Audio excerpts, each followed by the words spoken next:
Começa agora o Praxis, o podcast da Fabapar. A teologia trazendo luz à vida e à prática cristã.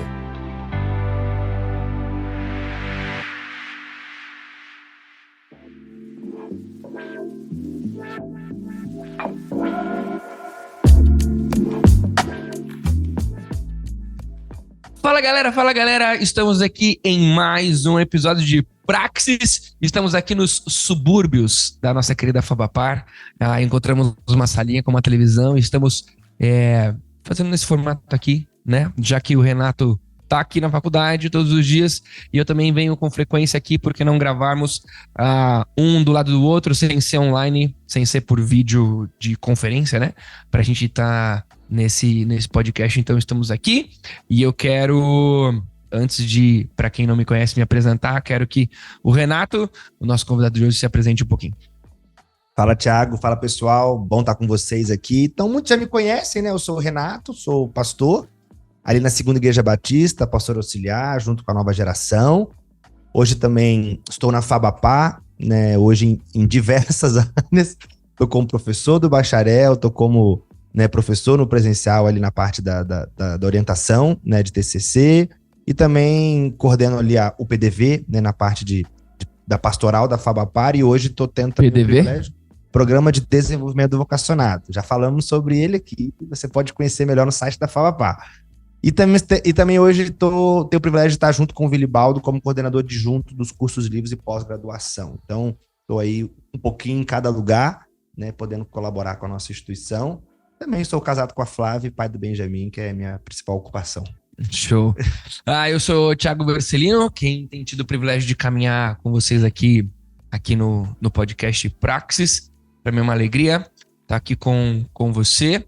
E antes de nós iniciarmos a nossa conversa, não deixa de, ou agora dar um pause, ou no final do episódio, corre lá no nosso site e veja tudo aquilo que a Fabapar tem para oferecer para você.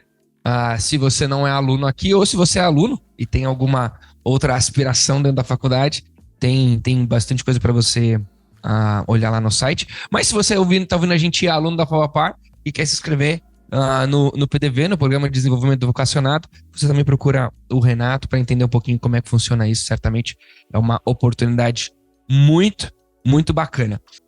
Mas vamos lá, Renato, professor Renato, pastor Renato, a gente vai conversar hoje sobre um tema que ele de vez em quando vem e volta.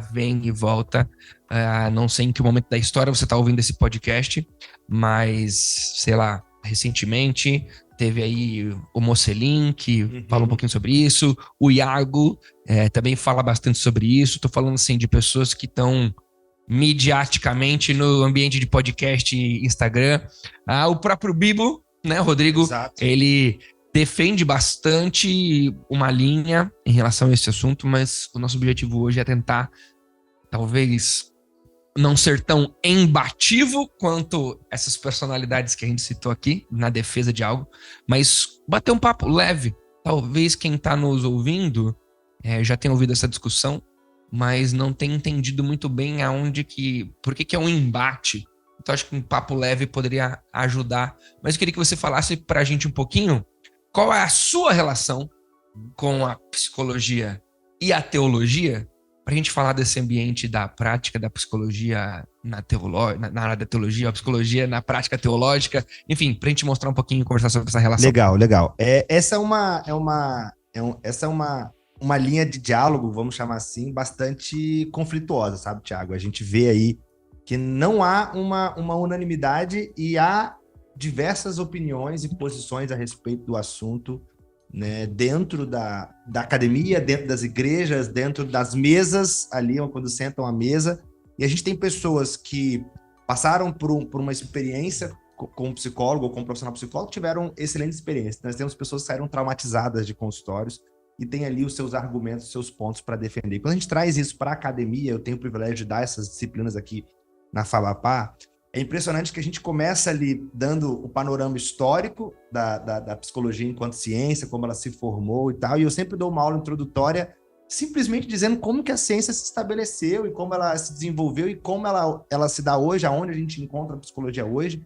A gente vê hoje a psicologia em várias áreas de atuação. E nós vemos a psicologia também, ela se relacionando de forma muito próxima com a teologia, como você bem colocou também, com as práticas da teologia. E quando a gente traz isso para o âmbito da sala de aula, cara, vira uma discussão de vários aspectos. Então, eu fui até orientado pela coordenação a não abrir para pergunta enquanto eu terminasse pelo conteúdo. Por quê? Porque a gente abre para pergunta, então a gente tem ali duas principais posições. Aqueles que têm os seus conceitos e querem saber a minha posição, como que eu penso e como que a faculdade caminha com ali, e aqueles que têm questões a serem tratadas e querem transformar a aula no próprio sala pastoral ou consultório. Exatamente. E a gente vê, inclusive, o uso indevido da psicologia dentro do âmbito da teologia, porque a gente não está aqui para ser psicólogo, né? A gente não está aqui para exercer essa prática. A gente não tem psicologia dentro de uma grade curricular de teologia para você aprender o que se fazer. A gente tem a psicologia, né, como disciplina, né, psicologia aplicada à teologia, para a gente entender o que é a psicologia como ciência, como ela se dá, qual é a prática dela e o que ela pode contribuir para a teologia e para as nossas práticas pastorais. E acho que aqui se estabelece o limite, que é onde a gente vai desenvolver a nossa conversa aqui. O limite se estabelece na ideia que a psicologia está para a teologia como uma ciência de diálogo. Apenas de diálogo. No desenvolvimento da minha tese de mestrado, né, que estou ainda no processo dela, eu me aventurei um pouquinho a escrever sobre isso, né? Ela está escrita, estou aí no processo de finalização, de entrega. E eu começo ali na introdução para falar sobre a importância dessa conversa e desse diálogo, falando de um episódio que aconteceu comigo no acampamento, né? Então, para quem está ouvindo aí, além de trabalhar aqui na Fabapar, de exercer o ministério pastoral, eu sou missionário na Palavra da Vida, então eu cuido do acampamento da Palavra da Vida. E um dia, numa conversa com uma acampante, ela relatou um episódio onde ela foi fazer algumas fotos, ela era modelo, e ela foi fazer algumas fotos, e na hora de fazer essas fotos, ela se viu numa circunstância de abuso. Então ela se sentia muito mal, muito culpada, ela não entendia muito bem ali aonde que era o limite do ela ter sido abusada ou de ela ter se permitido viver algumas coisas pelo privilégio de algumas fotos, de algum alcance, daquilo que ela estava fazendo, do trabalho que ela estava fazendo. E no final dessa conversa, ela disse para mim assim: olha, Thiago, eu tinha decidido nunca mais contar para ninguém, nunca mais conversar sobre isso, principalmente no âmbito da igreja, porque uma vez, eu fui até o meu pastor e fui conversar com ele sobre isso. E daí eu contei toda a minha história, como eu contei para você aqui agora. E no final ele disse para mim assim: obrigado por falar para mim e tudo mais, mas é o seguinte, vamos orar? Porque isso que você está vivendo não é comigo que você tem que tratar. Você tem que procurar um psicólogo. E daí ele orou comigo e pediu para eu procurar um psicólogo. E eu falei assim, não é possível que eu não possa encontrar acolhimento dentro da igreja com um pastor. Ele me manda para um psicólogo de uma história como essa. Isso para mim mostra um pouquinho dessa confusão que essa briga, que essa questão está gerando no ambiente dentro da igreja. Onde um pastor, não sei se esse pastor ele estava com preguiça, estava bravo, sei lá, o dia desse pastor, mas se ele fez isso porque ele se sentiu de fato incapaz, se ele fez isso porque ele tinha respaldo para não precisar cuidar daquilo e encaminhar logo, ou se ele era simplesmente alguma pessoa confusa e não sabia como lidar com essa questão. Eu tenho visto que essa discussão tem gerado esse tipo de prática dentro das nossas igrejas. E o que você tem visto na sala de aula em relação, por exemplo, esse exemplo dessa menina? Você acha que é uma prática pastoral isso? Os pastores, pastorzão do chão de fábrica, não o pastor do Instagram que está discutindo o assunto. O pastor da igreja ali, como que isso tem afetado o ministério, a igreja, os próprios seminaristas? Olha, a gente primeiro tem que entender uma coisa, né? Vamos pensar assim. A psicologia no Brasil, ela vai ter aí os seus 60, 70 anos. Ela é um recém-nascido como ciência, se a gente for parar para pensar assim. A psicologia enquanto ciência no mundo, ela tem ali 100, cento e poucos anos, 110 mais ou menos, dos seus primeiros estudos. Então nós estamos falando de uma recém-nascida, literalmente. Né? Até ela se estabelecer como ela tem hoje, as práticas da psicoterapia, vamos dizer assim, as últimas, para essa geração, para esse momento, são coisas de 20, 30 anos. Então nós temos algo muito recente. Quanto tempo tem a teologia, Tiago? Pô, se a gente contar que Moisés, que escreveu o Pentateuco, tá bom? Okay. Moisés, que escreveu o Pentateuco, a gente tem teologia há pelo menos 3.000 anos. Quanto tempo tem a teologia enquanto ciência? Quanto tempo a gente tem, vamos dizer, o aconselhamento pastoral, o aconselhamento a partir da Bíblia sendo praticado? E espero muito que o Vilibaldo agora não escreva uma nota num comentário nesse episódio, Tiagão. Você só errou uma data aí. Eu digo assim, é como a gente tratava essas questões antes da psicologia ser ciência, ou antes da medicina ser ciência, enfim. Né? Muito disso foi propriedade, vamos dizer assim, da teologia enquanto prática, ou do cristianismo enquanto religião. Há muitos anos isso já era tratado de outras formas. Claro, a gente vai ver a Bíblia ali tratando primeiro pelo legalismo, né, pela lei, depois a gente vai ver pela graça, enfim, tem suas maneiras, sua evolução também como prática. E lógico, hoje a gente tem, né, outras ciências estudando o assunto, como um trauma como esse, e de forma nenhuma a gente tem que olhar para essa situação e entender que não, já que alguém faz isso melhor, com muitas aspas aqui, que o melhor, talvez a pessoa se sinta incapaz de cuidar. A perspectiva daquela pessoa seria melhor. Exatamente. Do conselheiro, vou tratar conselheiro aqui, porque para mim o conselheiro não é privilégio do pastor, tá? Então, eu vou assim, do conselheiro, do pastor, de quem está prestando o acolhimento, né? Eu não acho que aquela pessoa, só por ela se sentir limitada, ela vai não. Procura somente um profissional. Claro, o papel do profissional é muito importante também para o tratamento de questões assim. Mas a Bíblia, a igreja e o conselheiro podem sim prestar um acolhimento adequado. E, inclusive, podem fazer um trabalho, eu vou chamar aqui de multidisciplinar, entendendo que a palavra de Deus tem o seu papel, a igreja tem o seu papel e a ciência, ou a medicina, ou a psicologia vai ter o seu papel no cuidar daquela pessoa. Deixa eu sair um pouco da teologia e da psicologia aqui para ilustrar para vocês com muita calma. Vamos supor que alguém sofre um acidente de moto e ele quebra a perna. Em primeiro lugar, ele vai para o pronto-socorro. Para alguém fazer ali uma cirurgia, botar a perna no lugar e tal, vai ficar ali seus 45, 90 dias, dependendo da gravidade da fratura, com gesso. Só que primeiro ele é atendido por um médico, depois, para o gesso, ele vai para um especialista, que é um ortopedista, fica ali fazendo acompanhamento. Depois que ele tira o gesso, ele vai para um fisioterapeuta, para poder fazer a reabilitação. E dependendo da gravidade, ele vai para um médico de terapia, um profissional de terapia ocupacional para reabilitar ele de fato, para ele fazer aquilo que ele faz. Então, olha o tanto de especialidades e de profissionais para tratar um problema decorrente de uma fratura, de um acidente de moto, por exemplo. Por exemplo, na questão do abuso que você colocou aí, que a pessoa se sentiu, eu acho que aqui que é um ponto interessante a gente trabalhar, que o abuso, ele talvez não se dê somente no que é feito, mas em como a pessoa se sente a partir daquilo, né? Talvez você viva coisas que você foi abusado. Por quê? Porque você se sentiu violado. Acho que esse que é o ponto, né? O sentimento da pessoa não se discute, aquilo que se sente não se discute. A gente acolhe, ouve e trata. Então, pode tentar ressignificar aquele sentimento. Exato. Mas aquilo que ela está vivendo tá lá. Exato. E daí a gente não pode diminuir, né? A gente pode fazer a pessoa entender, mas diminuir é um problema muito sério.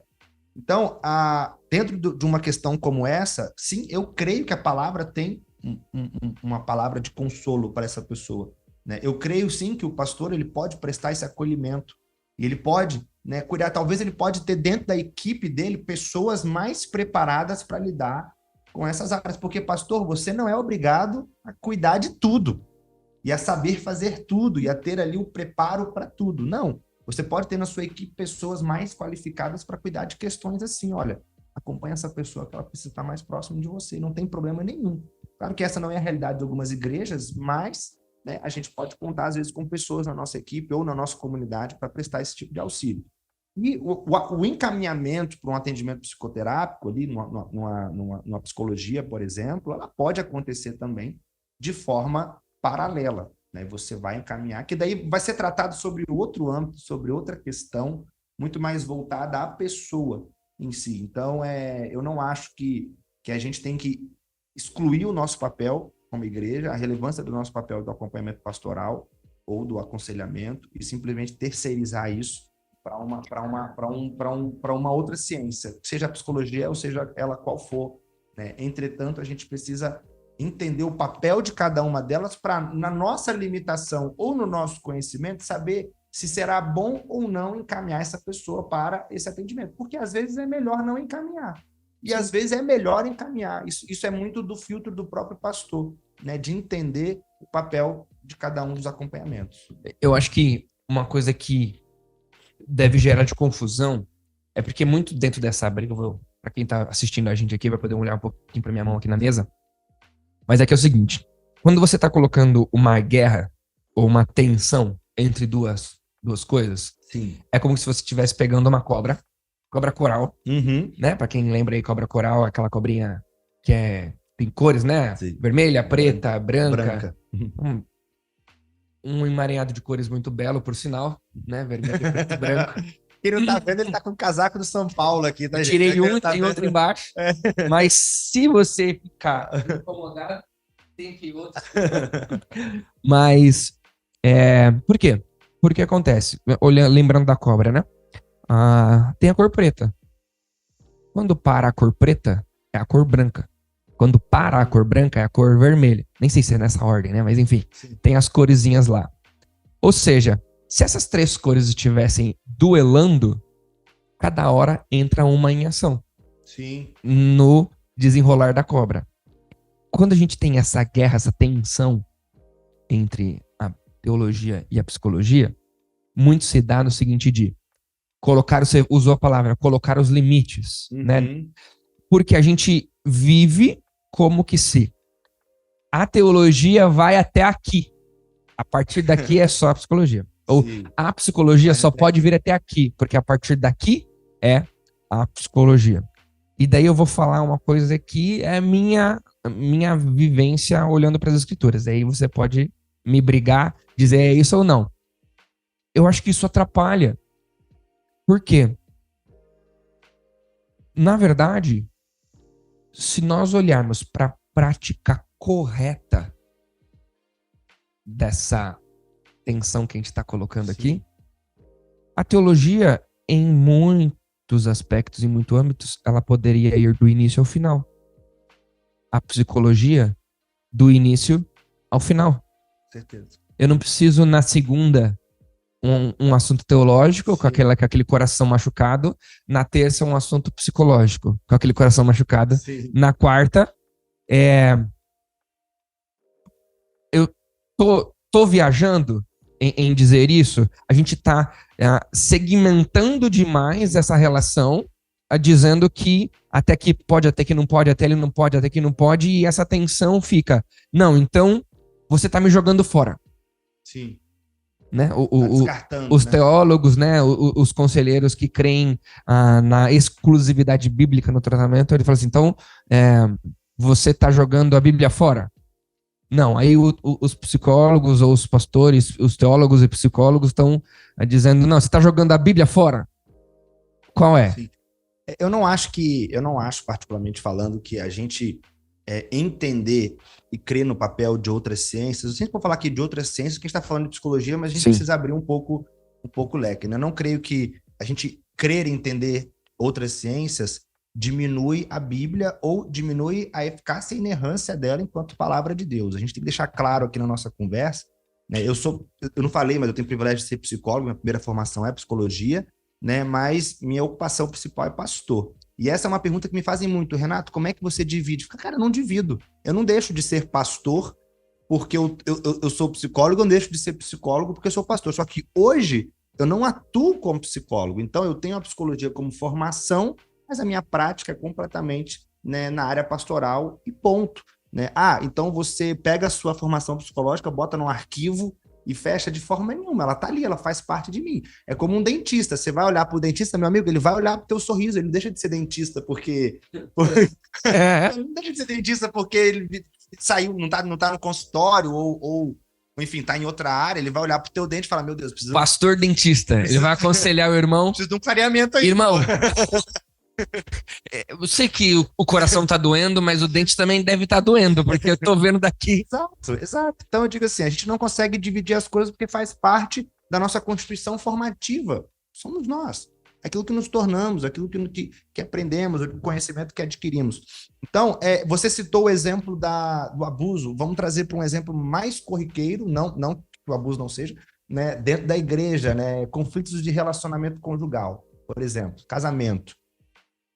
Né, talvez uma das maiores demandas dos pastores hoje vão ser conflitos de casamento, principalmente por essa geração que nós estamos tendo aí, que é assunto para outro podcast.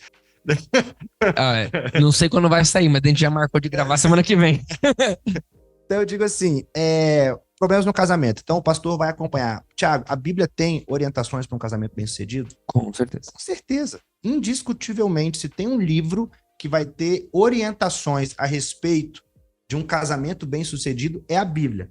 Agora, a gente vai para terapia familiar sistêmica, vamos dizer assim, que é a sistêmica, que pastores amam fazer essa pós-graduação. Olha, inclusive tem instituições que hoje proíbem que pessoas não psicólogas façam, porque virou bagunça, entre aspas. Assim. Porque, na verdade, não é uma prática, não é uma ferramenta para a prática pastoral, é uma ferramenta para a prática do psicólogo. Então, terapia familiar sistêmica. Então, a gente tem isso dentro do âmbito da psicologia, que vai trabalhar relação conjugal. Mas vai trabalhar relação conjugal a partir de que aspecto? A partir principalmente do aspecto das culturas familiares. De entender a cultura familiar de um, a cultura familiar de outro, de que forma ela se mistura e aonde os conflitos acontecem. A Bíblia trabalha a cultura familiar? Pô, Renato, e isso que você está falando é muito legal, porque é o seguinte... Deixa eu só te dizer, a Bíblia não vai trabalhar cultura familiar, ela vai trabalhar, né, como os pentecostais gostam de falar, respeito aos meus amigos pentecostais, tá? Como é que fala? A geracional, como é que é o nome? Maldição hereditária. Maldição hereditária. A psicologia vai entender maldição hereditária, vai entender com muitas aspas aqui, como reprodução cultural familiar, entendeu? Então, que precisa ser quebrado. Isso que é interessante, a psicologia ela vai encontrar esses conflitos de culturas familiares que se expressam nas nossas famílias quando decidimos viver uma vida a dois, ela vai entender isso e ela vai entender aonde são as tensões de conflito e quais precisam ser quebrados, encontrados pontos de equilíbrio, ressignificados. Então, isso é útil para o casamento? É útil para um casal cristão? Com certeza. E talvez ele não encontre, ou não deveria encontrar, desse tipo de cuidado e de entendimento dentro de um gabinete pastoral. O meu ponto disso que você está falando é o seguinte, talvez alguns amigos, se ouvirem esse podcast, vão ficar... Enfim, vão me ligar. Mas é o seguinte... mas a Bíblia também mostra coisas que vêm de família e de família para família. Também tem cultura familiar. Se a gente pegar lá o Gênesis, a gente vai ver que o filho, isso aqui, e aí o filho, lá, tá bom. Reprodução de comportamento. Reprodução de comportamento. Mas a gente, eu vou tentar puxar um pouquinho pro mar. Thiago, reprodução de comportamento é espiritual? Não sei como responder, não sei o que você... Sim. Tipo assim, a gente pode entender que reprodução de comportamentos que geram conflitos conjugais é algo espiritual? Sim. Com certeza. Porque Agora, se eu tô reproduzindo um comportamento pecaminoso... Exatamente. Agora, é cultural? É cultural. Foi aprendido por aquela pessoa que viveu naquela família sobre aquele contexto. Sabe? Então, tipo assim, tá nos dois âmbitos. Mas o que eu queria dizer é o seguinte... Mas, por exemplo, respondendo a sua pergunta do limite. Tipo, não tem limite. Ela tá caminhando nos dois âmbitos. Mas quando eu olho para essa ilustração de reprodução de comportamento cultural dentro da Bíblia... Sim. Se eu sou um exegeta, um teólogo cuidadoso, o que eu estou fazendo? Eu preciso olhar para as Escrituras e eu preciso olhar em como aquilo que está escrito nas Escrituras está refletindo ao Deus que escreveu as Escrituras, certo? Então vamos olhar para a confusão que eram as famílias no Gênesis, né? Quando eu olho tudo aquilo ali, a gente tem que tomar muito cuidado, agora eu tô falando como teólogo aqui, Até como pelo contexto estudante. familiar daquele tempo. Exatamente. Como teólogo, como estudante de teologia, como um pregador da palavra, estou dizendo que a gente não pode olhar para aquelas questões e falar assim, a gente não pode ser, sei lá, a gente não pode ser mimado como José. Tá, peraí. A gente até pode olhar, imaginar que José era mimado. Peraí, mas aquela história não é sobre José. Não é sobre José, exatamente. Aquela história é sobre o Deus de José. E sobre o povo de Deus. É sobre o povo de Deus. Exato. Como Deus, em sua soberania, cuidou de toda a história de José para que o povo não passasse fome lá em Gênesis capítulo 50. É sobre o Deus de José. Então você está dizendo que na Bíblia, então, não tem nada sobre cultura familiar e reprodução de comportamento de família, então não posso usar a Bíblia para isso? Não, também não estou dizendo isso. Mas o que eu estou dizendo é, um teólogo, numa instituição séria de ensino teológico, ele é conduzido a olhar para a palavra de Deus e extrair dela o ensinamento que ela tinha por propósito, quando foi escrita, ensinar. Por propósito, ela tinha que ensinar como Deus agia e como eu aprendo sobre ele. Perguntinhas básicas, né? Para quem, por quê e quando. Exatamente. Há métodos de tudo bíblico, né? Observação, interpretação e aplicação. Agora, quem é ensinado na sua faculdade a observar as relações que existem, as relações familiares que existem, ao ponto de essas relações familiares, elas incomodarem, influenciarem geração após geração, ao ponto de colocar, ao ponto de influenciar, pronto, práticas que não são positivas para isso, não foi o teólogo que aprendeu isso. O psicólogo não deve olhar para a Bíblia e procurar essas relações familiares que são prejudiciais e falar assim, tá vendo? Na Bíblia não sei o quê. Sim. Não. Nem o teólogo tem que fazer isso. Agora, se alguém estudou como, não foi o teólogo. Não foi o pastor que estudou isso. Aí é que eu digo que vem bem a calhar o relacionamento entre uma e outra. Porque eu posso dizer como pastor hoje, não fiz psicologia. Mas para mim é um conhecimento que está em senso comum. Cara, eu não fiz psicologia, mas o tanto que eu já me relacionei com o assunto de cuidar de pessoas, para mim é notório que um tipo de paternidade influencia negativamente ou positivamente um filho no futuro. Como teólogo, eu vejo que eu não posso responsabilizar o filho pela atitude do pai. Ponto. Se ele tá dizendo que se ele tá fazendo uma coisa que é errada, ele decidiu fazer aquilo errado. Sim, exato. Beleza. Só que eu não estudei e a Bíblia não se preocupou. Eu tô sendo muito radical aqui na minha fala, né? A Bíblia, enfim, não se preocupou. Com muitas vezes demonstrar esse tipo de coisa. Sim. É uma revelação sobre Deus. Entende? Exatamente. Como Deus transforma esse tipo de relação. Então, esse andar junto começa a fazer sentido nisso. Por exemplo, por que tô monopolizando, né? Você é o convidado. Não, deixa eu dar um exemplo do que você está falando. Eu só quero colocar... Os teólogos não ficam bravos. Que filosofia. Sim, muitos vão para filosofia, né? Filosofia. Muitos. Agora, peraí, por que eu posso usar tudo, tipo, a maneira de pensar, a maneira de construir argumento, né? A maneira de enxergar mundo, que a filosofia me dá, e fazer um alinhamento isso para tentar entender o ambiente onde eu estou com a filosofia e a teologia? Eu não posso olhar para um psicólogo que estudou como é que relações interpessoais são capazes de influenciar um ao outro. Eu não trago isso para cima da mesa na hora de aperfeiçoar o meu... Não é porque eu sei isso que eu aprendi isso na Bíblia. Entendeu? Sim, eu digo assim, vamos olhar para o texto a partir da ótica que você está trazendo agora. Vamos olhar para Elias e a experiência de Elias na caverna. É depressão, não é? Não quero entrar nesse mérito aqui, mas vamos olhar para Elias agora. Cara, Elias sente medo, foge, entra numa caverna. O que Deus faz? Vai ao encontro de Elias. O que você está fazendo aqui? Deus sabia o que Elias está fazendo lá. E daí Deus ele não tem não é para Elias, olhando sobre essa ótica, tipo, Deus ainda tinha algo para o seu povo ali naquele momento. Né? Elias não era o último profeta, Elias não estava sozinho, ele só não sabia onde as pessoas estavam. O texto deixa isso muito claro para a gente depois. Né? Aí a gente olha para Elias, o que Deus faz com Elias? Deus bota Elias para descansar, aí alimenta Elias. Aí bota Elias para descansar mais um pouco e alimenta Elias. Cara, qual é a solução, né? Qual é, tipo assim, a recomendação de psicólogo, por exemplo, para quem está passando por um episódio estressante, pós-traumático, ou depressivo, ou até mesmo um burnout? Cara, não sei, mas eu tô precisando dessa recomendação médica. Descansar e me alimentar.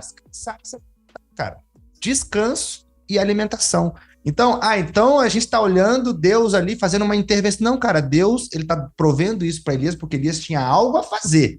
Elias tinha que ungir, não lembro agora quem que Elias tinha que ungir, esqueci o nome do rapaz, né? E ele ia perceber que ele não estava sozinho no meio do povo. Então, como você falou, o texto não é sobre Elias. O texto é sobre Deus. Isso. O texto é sobre Deus. Só que a gente vê Deus se importando com a dor de Elias, se importando com o que Elias está fazendo. E não é porque Deus mandou ele descansar e comer que eu tenho que mandar todo mundo descansar e comer. Porque o texto não tá com essa preocupação. Não. O texto tem a condição de Elias. Isso. O texto tem que olhar, tipo, existe, em momentos de dificuldade, existe um Deus cuidador.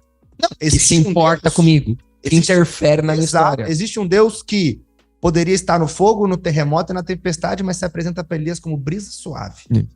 E isso é muito importante a gente perceber no texto, por quê? Porque era uma característica de Deus que Elias não conhecia. Elias era o profeta do Deus catastrófico, de coisas muito grandes, enfim, de coisas assim que abriam os olhos e Deus, vem cá, eu sou a brisa suave para você também, vem cá, descansa e come um pouquinho, que eu tenho coisa para você. O texto não é sobre Elias, o texto é sobre Deus, sobre o que Deus tinha para fazer ainda. Então, acho que esse seu exemplo ele é muito interessante, porque a gente tem que tomar cuidado para não pegar o texto bíblico e fazer métodos a partir dele. Isso. Entendeu? Fazer Jesus, práticas. O médico dos médicos, o psicólogo, a didática de Jesus, será mesmo que os evangelistas, quando escreveram, estavam preocupados em demonstrar a didática de Jesus em todos os aspectos? Mas isso traz aplicações práticas para a nossa vida hoje. Eu acho que esse é o papel do expositor da palavra. Isso. Pegar aquilo e falar, cara, como é que Deus olha para essa situação e de que forma Deus cuidou de Elias, que a gente pode aprender com isso. Acho que esse é o ponto. Não é querer transformar o cuidado de Deus a Elias como um método para que pessoas saiam da depressão. Esse que é o ponto. Eu acho que é aí que a gente tem que olhar, né? Tipo assim, Deus não nos apresenta uma forma, Deus nos apresenta como ele é, como Deus. E como eu e você, como pastores e expositores da palavra, podemos falar, cara, você pode encontrar descanso no Senhor. E isso é totalmente diferente de durma e coma.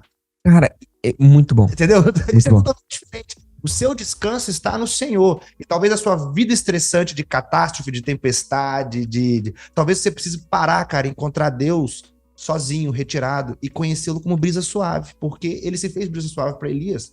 Pode fazer para você, ou não pode, ou ele pode se fazer numa tarde de sol com a tua família, num parque, coisa que você não faz há 10 anos.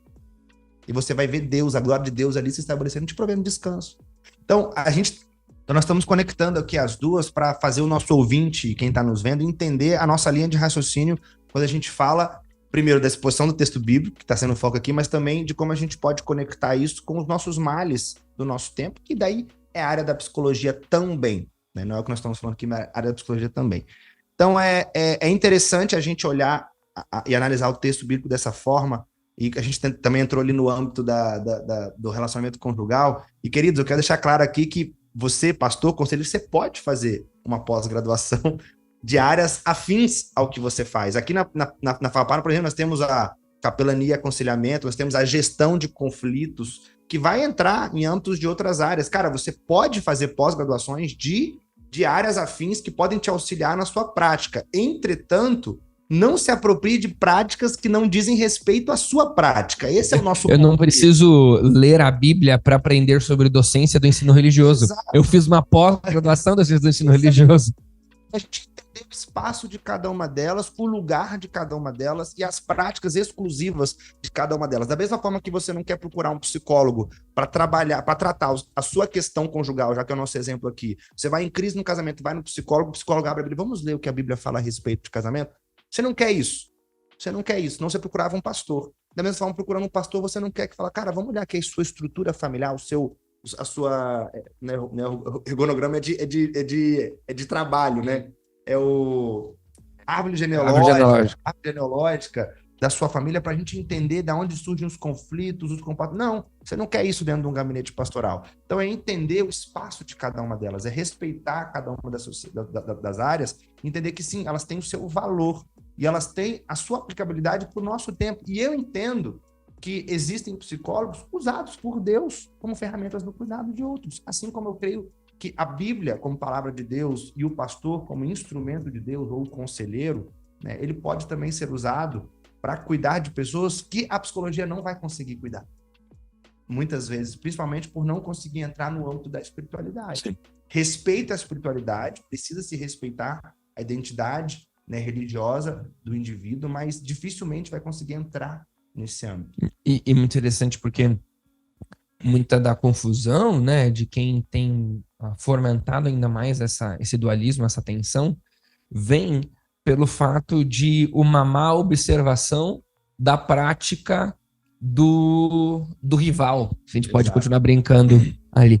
Porque talvez quem defende essa não centralização na figura pastoral do cuidado e acolhimento de pessoas, olhe, por exemplo, para uma excessiva espiritualização do ambiente. Claro. Então o cara tá triste, tá com depressão, é demônio. É demônio. É pecado. Aí tá afastado da igreja. Tá afastado da igreja, senão não estaria assim. Puxa vida. Largou a fé. E isso é de uma asneira. É um discurso reducionista muito grande. Exatamente. E obviamente que existe essas pessoas que estão fazendo isso. Sim. Obviamente. Tiago. Mas o ambiente sério dessa discussão, ele não passa nem perto. Se eu puder advogar em nossa causa, você tá ouvindo nesse podcast duas pessoas que se relacionam com esse assunto de maneira séria. Exato. A gente, talvez, se eu te brincar, a gente tá como se fosse nessa mesa aqui. Nós estamos de lado opostos, mas muito próximos. Tentando muito, dialogar. Exato, mas muito próximos.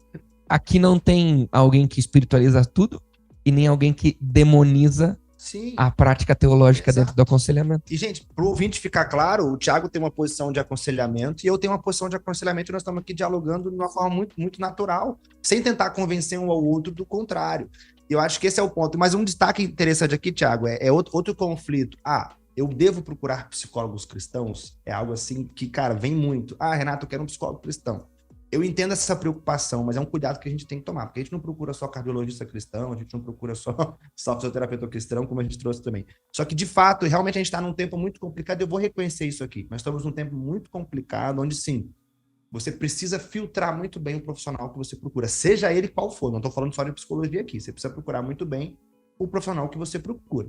Né? Por quê? De fato, gente, nem tudo na psicologia vai dialogar com a teologia. Sim. Nem tudo, eu reconheço que nem tudo na psicologia vai querer estabelecer diálogo com a psicologia pela linha pela qual a psicologia se estabeleceu como ciência. E a gente vai ver, né, muita coisa antropocêntrica, muita coisa humanista existencial. Eu ia falar bem isso. Entendeu? Então eu digo assim, você vai ter que filtrar e talvez sim, quer procurar um profissional, procure alguém por indicação.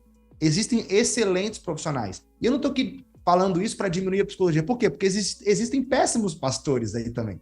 Existem péssimos conselheiros aí também. Existem igrejas que você não deveria nem entrar.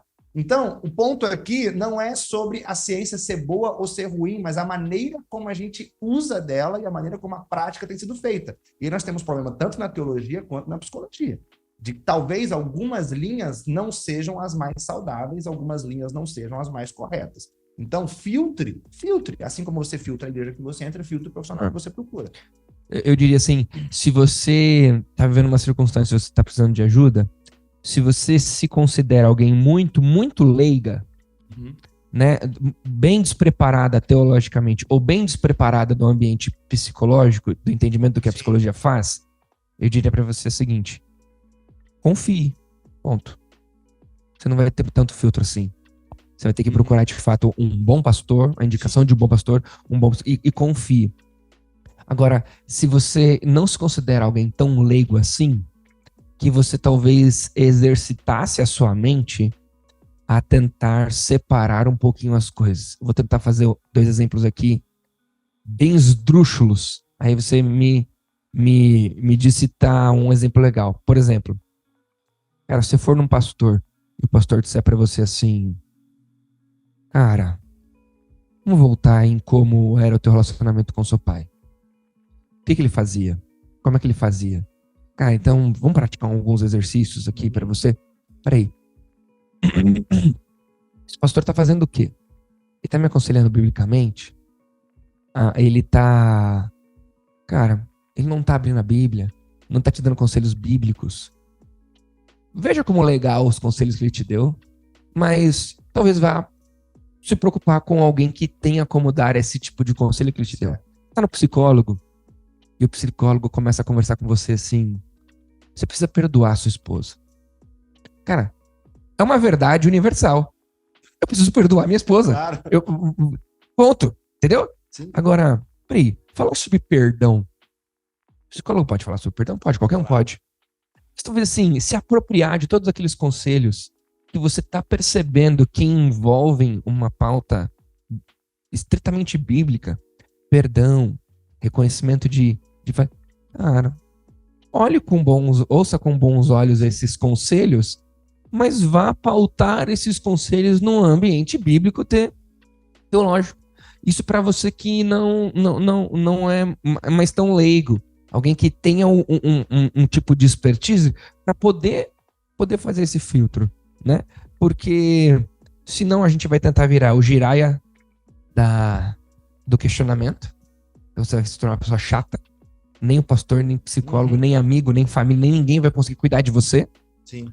Mas também você também não vai ficar nu, desprovido de qualquer cuidado com relação a tudo que falam pra você. Você ser aquela esponjinha que absorve qualquer coisa, e isso também vai fazer de alguém que não agrada a Deus. E, por exemplo, falando agora, trazendo você trouxe o perdão, veio à minha mente culpa, né? Culpa para o cristão, né? Culpa para o cristão normalmente ela está associada a um pecado, né? A pessoa peca e sente culpa, né? A psicologia vai trabalhar pecado? Não, mas a psicologia vai trabalhar culpa. E o que é culpa para a psicologia? É a quebra de princípios e valores morais. Então, olha como a coisa caminha muito próximo. Enquanto para uma a culpa está associada ao pecado, para outra a culpa está associada à quebra de princípios e valores morais. Quais são os princípios e valores morais no cristão? É a palavra de Deus. A palavra de Deus. Então, o psicólogo ele vai ter que trabalhar o aspecto da culpa sob os fundamentos daquela pessoa. Isso. Que é a vida cristã dela, que está fundamentado na palavra. Então, o conceito é o mesmo, só que é trabalhado de forma diferente. Ansiedade para a Bíblia é aquela quando você está projetando uma preocupação excessiva né? Em algo que você não deveria ter pelo fato de Deus... Não viveu, guardou. Pelo fato de você não ter necessidade de ter essa preocupação, porque Deus, ele está junto com você do futuro. Ok. Mas, ao mesmo tempo, ansiedade para a psicologia, em muitos aspectos, vai ser tratada como doença. No aspecto de transtorno, sim. Transtorno, sim. E, inclusive, existem questões fisiológicas que geram ansiedade e talvez a intervenção por medicamento, que daí já é psiquiatria, sim. Outro âmbito, né? Vai ser necessário. Para quê? Para o reestabelecimento. Renato, então a oração, né, o jejum, ou sei lá o que das disciplinas espirituais não podem ajudar uma pessoa a vencer a ansiedade? Claro que podem, mas para algumas pessoas não resolve. E aí? Faltou fé? Faltou acreditar? Faltou esperar em Deus? Às vezes não. Às vezes é uma condição fisiológica que a pessoa vai precisar de um medicamento, assim como o diabético precisa de insulina para poder ter uma qualidade de vida. É simples, é entender o papel de cada coisa, o lugar de cada coisa e estabelecer essa diferença. Então, esse diálogo, Thiago, esse diálogo que a gente está promovendo aqui, está exemplificando de forma muito clara e muito bem feita, né, entre psicologia e teologia, eles se estabelecem em como uma pode colaborar com a outra, respeitando os seus limites, fundamentos, práticas e métodos. E, naturalmente, né, a gente vai encontrar o espaço para cada uma delas. A gente até falava aqui em off, né, sobre a depressão, que eu trouxe como exemplo. Né? Então, Como que a gente trata uma pessoa em depressão? Por exemplo, chega uma pessoa em depressão para você, Thiago. Qual vai ser a sua primeira intervenção? A minha primeira intervenção é ouvir a pessoa, tentar entender o porquê ela tá sentindo o que ela tá sentindo. Vou tentar dar esperança para ela. Então, porque... Através da palavra. Exatamente, eu vou dar esperança para ela. Olha, se Deus ele interferiu na história uma vez mandando o filho dele para morrer numa cruz para perdoar os nossos pecados, ele pode interferir. O que é interferir na sua depressão? Assim, não vou separar, tipo, em quais encontros, em quantos encontros, tá? Em algum determinado momento, eu pediria para ela procurar algum profissional para ela avaliar se a causa da depressão dela não tem algum sintoma físico, né? Eu não sou eu que vou dar, mas às vezes eu tenho um exemplo familiar, né? No início do meu seminário, meu pai tinha crises de síndrome do pânico. E no auge da minha espiritualidade acadêmica, sim, meu pai chegava em casa, porque você tem que procurar um pastor, porque tinha um contexto de divisão na nossa igreja naquela época, então você não tá perdoando o pastor, então por isso que você tem que procurar isso aqui. Mas era muito interessante. Meu pai, ele ia pro shopping, saía do quartel, meu pai é policial, saía do quartel, ia pro shopping, sentava no meio da praça de alimentação, começava a chorar na crise, ligava pra minha mãe tinha que buscá-lo no shopping. Ele não ia pra casa, ele ia pro shopping. E uma das questões que solucionou o problema do meu pai foi meu pai estava com uma baixa produção de testosterona. E aí ele fez um tratamento... Que impacta todo o sistema fisiológico dele como todo, ele né, fez um tratamento na questão da testosterona e a síndrome do pânico dele foi embora. Então, voltando, né? Meu pai tinha que perdoar o pastor, tinha. Sim, exato. Várias questões tinha. Mas, então eu procuro...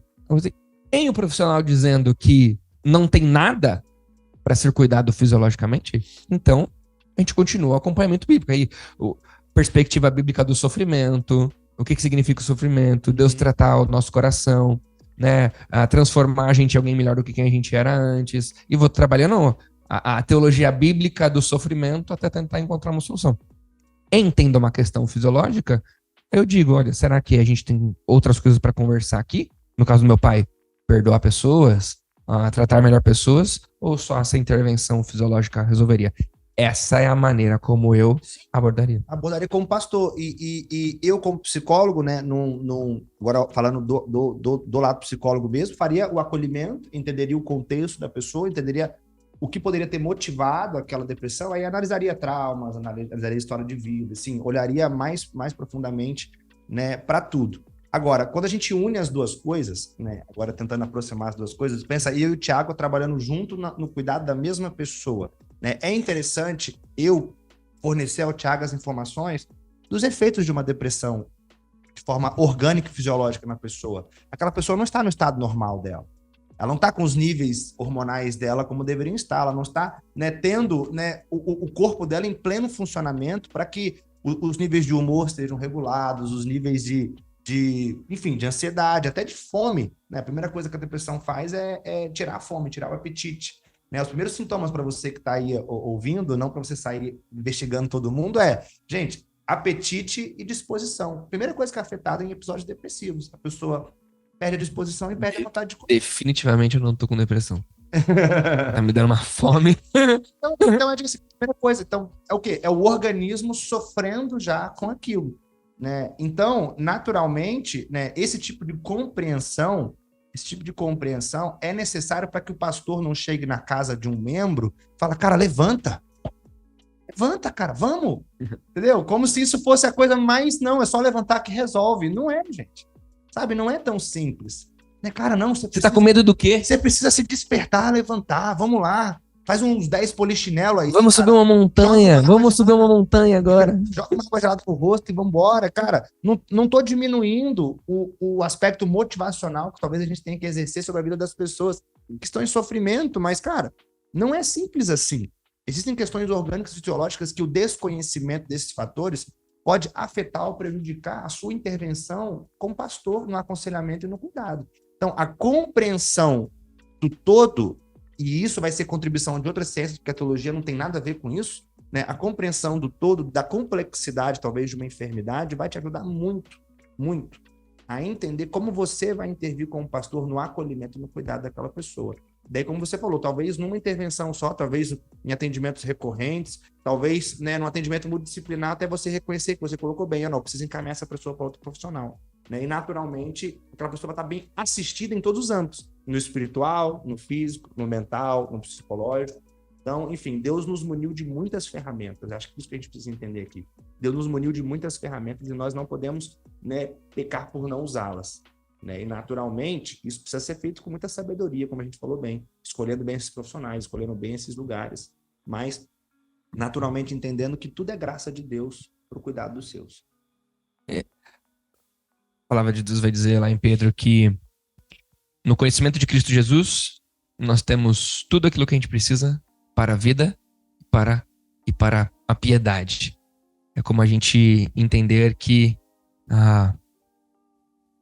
a esperança que Jesus nos dá nos faz encontrar no conhecimento de Cristo, que é através da tua palavra, da revelação que existe na palavra dele, sendo responsáveis com aquilo que o nosso corpo demonstra de sintoma, ao talvez não nos aplicarmos a esse conhecimento de Cristo. Claro. Né?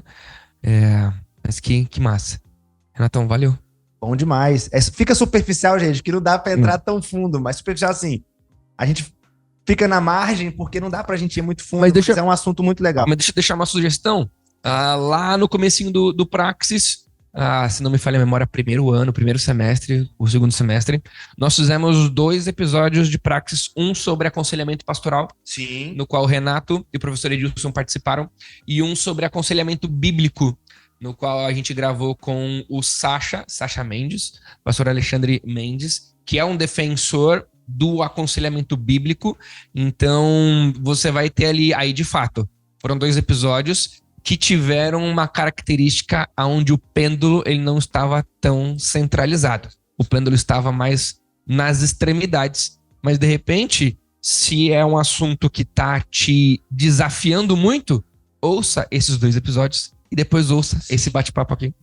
E o Praxis aqui sempre ousou entrar em discussões, tem sobre depressão, tem sobre outros assuntos muito bons. Se você pesquisar aí assuntos específicos, você vai encontrar muito material. Que o Praxis tem por objetivo sempre dialogar, pisar em áreas que não é dele, justamente para enriquecer você que está nos acompanhando, que muitas vezes está só nichado aqui na teologia, e a gente sabe que a gente tem um campo vasto aí para caminhar junto e também para explorar dentro do que a gente pode fazer enquanto produtores de teologia. Isso aí. Galera, esse foi mais um Praxis. Se isso foi relevante para você, não esquece de curtir, compartilhar, espalhar para quem quer que for. E até o próximo episódio. Valeu!